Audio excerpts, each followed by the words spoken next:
maybe I'm missing something when it comes to A New Hope. Did Leia know Ben?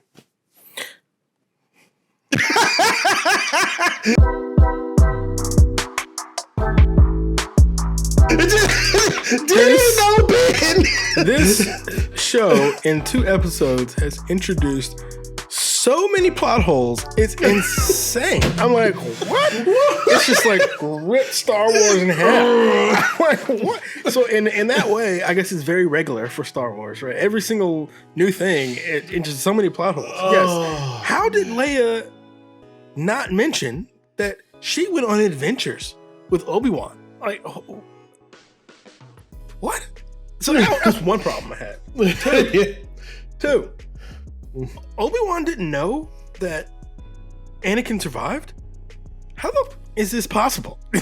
How is this? So does this mean Darth Vader hasn't moved yet? Has he not made any moves in the galaxy? In 10 years, he didn't move a muscle. He hasn't done anything? It doesn't make any sense at all. And it kind of defies what I thought the whole show was about. Him knowing that Anakin's out there doing messed up stuff while he's watching his son. But he didn't know. He thought Anakin was dead. It just doesn't make any sense to me. And that is a very big twist in the Star Wars universe. And so I'm too stunned by this to really enjoy like the Darth Vader reveal. But I'm like, how does that even work? So anyway, all this together, I'm gonna say something weird. I kind of liked it. I'm kind of into the show. I'm like, hey, it's darker than I thought it'd be. It is, but it's more interesting than I thought it'd be. But just like everything with Star Wars, if you think about it for more than 3 milliseconds, the whole thing just explodes. It's like a blue. It's just the whole thing just tears into pieces. He took this lightsaber and he looks around. And he's like, go out in the middle of the desert and bury this in the sand. Mm-hmm. The Jedi is dead. Few moments later, he runs into Owen and then he's like, when the boy is ready, he must be trained. In what? You just said, if the Jedi is over, why are you training this guy? And then if Obi-Wan doesn't know Darth Vader's dead, who is Obi-Wan protecting Luke from? What are you here for? Like, I thought you were here to protect Luke from Darth Vader. Like, what are we doing? Like, just like it didn't make any sense with Darth Vader building C-3PO and RTD or C-3PO. It's like, how does C-3PO not know that he's there? And they're like, oh, don't worry, we wiped the memory. We wiped the memory. And I'm like, oh, great. Yeah. So they retconned that. So I wonder if they're going to retcon him knowing Leia. Oh, did you kind of pick up they gave Leia like a superpower, a new superpower? She seems to have an empathy power, an empathy force thing going on. Oh yeah, because she's looking into someone's like mind or something. So I've heard some people say that maybe that's how she can remember how her mother looked, even though they established that Padme was dead when she died the day they were born. So you got that empath power, Leia. Yeah. You don't know who Ben. You didn't mention that nigga in A New Hope at all. No. Okay. Yeah. In A New Hope, she was like, you fought with my father in the Clone Wars. That's all she said. She didn't say, we went on adventures. You saved my life that time. I fell off a fucking building. I fell off a building. Yeah. Star Wars needs to move away from the Skywalker Saga because there's a huge galaxy out there with different planets. There's different species. There's different people. There's everything. Exactly. But we're always revolving around anyone dealing with the last name of Skywalker, and it's kind of annoying. I don't care. I got everything I needed out of Luke. We've literally seen Luke's birth to his death. We've seen his every single bowel movement. Like, there has got to be someone else out there equally as interesting. If not, then this is a flaw in Star Wars, right? It means our universe is small, and we don't want a small universe. We want a big one. So, like, let's just move on. But we got to do what we got. And I think this is probably, even though I'm dogging it, I think this is probably the best that we'll ever get for a Star Wars thing under Kathleen Kennedy and all the people who are running it. I think this is probably to my Andor. No, I'm talking about Obi-Wan. I think Obi-Wan is probably the best we're gonna get. So that in mind, because I also have to remind myself, the Star Wars in my head is not the Star Wars that we see, right? And this is the first show that I've seen acknowledge it. The Star Wars in my head is so much more dramatic and darker and scarier. And the show Obi-Wan starts with like an epilogue, not epilogue, like a recap of the prequels, and it's amazing. It's better than it's better than the prequels ever were. And they only touch on the most dramatic pieces. So I'm like, oh, so they know that your headcanon in your mind is so much darker than what you actually get. But in reality, what you get is kind of a kid show. So with this, you get like scenes with like Leia running around, like young 10-year-old Leia running around, and it's like, okay. Looks like she's damn 7. Yeah, it's kind of annoying. Although I will say that the little actress is really good. She's great. She's great. She's great. I don't want to see, even if she is a great actress, I would rather get something a little more meaty or something more mature, I guess, for me. But Ewan McGregor, oh my gosh, he's got all the hand movements down. Like if you watch it, he does this. She does this little thing. Yeah, you know, he's got all the actors' hand movements down. What's the original actor's name? Alec McGuinness. Alec Guinness. Yeah. He's got all this little rusty thing, this little thing like this. He's got it down, man. I'm like, yo, I like the show, which is ironic. If the show does the thing that I kept talking about, that Star Wars stops being fun.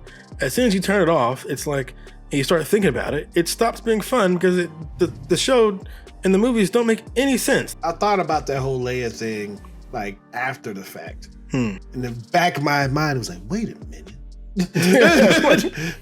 Yeah, she should have mentioned this, and it just doesn't make any sense. And the plot holes, I think, are just, and you only get these big plot holes when you have to map out every bowel movement, right? So now it's like she couldn't possibly be there because she was taking this shit at 3:00. How could she be here right now at 3? So because we know every little thing. So you only get this because we've been dealing with the same 4 characters over and over and over. So I kind of understand Harrison Ford's plea, or what his to kill me. His plea to kill me. That's funny. If you remember anything that he's like talk shows he's been on, he's always like Jimmy Fallon. He'll be like, "Oh man, it's seeing you the last one. It's so hard to see you die," and he's like, "Not for me." Yeah. I don't like the third sister Inquisitor. You're not supposed to like her. But you mean like you don't like her acting. Her acting is very, very subpar. She's not believable to me to be a threat. She does seem to have a little chip on her. Or she seems ambitious. Like she wants to impress Darth Vader somehow. We all know that it won't work out because we know Darth Vader's every bowel movement, and she plays no role moving forward. So we all know that whatever she's planning, it's not going to work. And again, why do this, Star Wars? Why do this? Why do I know this? You know. So, but anyway, I don't think we would see Luke, because if we do see Luke in this show and he's talking to Ben, they can know each other. That's fine. Luke and Ben knew each other. They did. And Luke, not as a 10-year-old boy. He might have, yeah. He just didn't know he was a Jedi. Ben Kenobi? Boy, am I glad to see you. He just thought Ben was just a weird like a shut-in type guy, like a weirdo in the neighborhood. He didn't realize that was a Jedi. So they can run into each other. Which brings me to my other thing with Star Wars, right? So in the original Star Wars, right? Star Wars 1, also known as New Hope, we see Ben, aka Obi-Wan, dressed in robes, right? Mm-hmm. And we later learn that's because he's hiding, right? But then in the prequels, all the Jedi just wear robes. Like, if you're hiding, wouldn't you? My mind says he's wearing robes because the Jedi did not wear robes. So, like, I wish in the prequels they wore something other than robes. Like, they should have some sort of uniform, something that is definitely not robes. So now Obi-Wan's back and he's dressed the same. So I'm like, he should be the easiest person to pick out of a crowd because he's literally been wearing the same tunic his whole life. So I'm like, but I feel like it's easy to sweep this up. She could clean up the Star Wars universe like this. I still can't snap. God damn it! But you can clean up the Star Wars you got universe. butter on your fingers, nigga? I must. I don't know what's going on here. What you be reaching in? Anyway. What you don't need to know is where my butter jar is. Butter jar. Right next to my chair, right?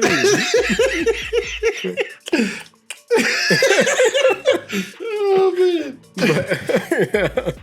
But I think you can clean this up really easily by just moving on. Move on.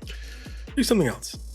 Move on. We watched Top Gun Maverick this week, and if we kept dealing with these same characters over and over and over and over and over, and we did a flashback, we learned everything about Goose and all this, you will end up with some plot holes here, right? But because they don't do that, there's only 2 movies.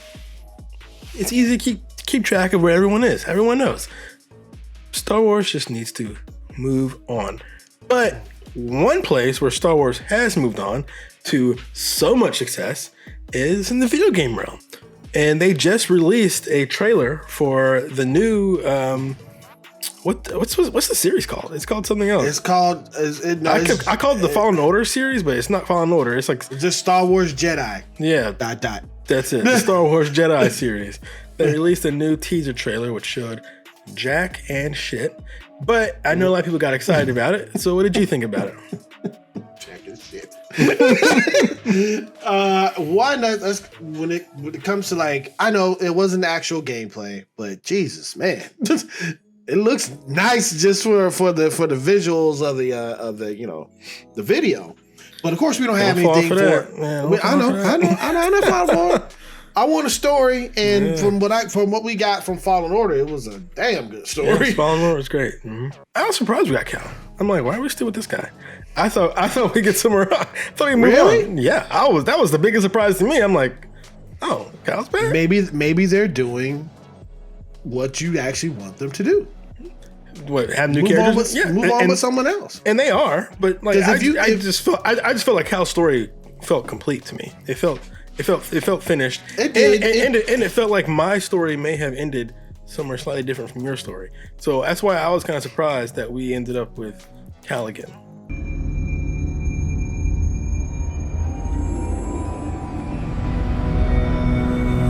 I know you love Unreal Engine 5. You're like the best. You're like the biggest Unreal Engine 5 Give me those cheerleader. dots and squares and triangles.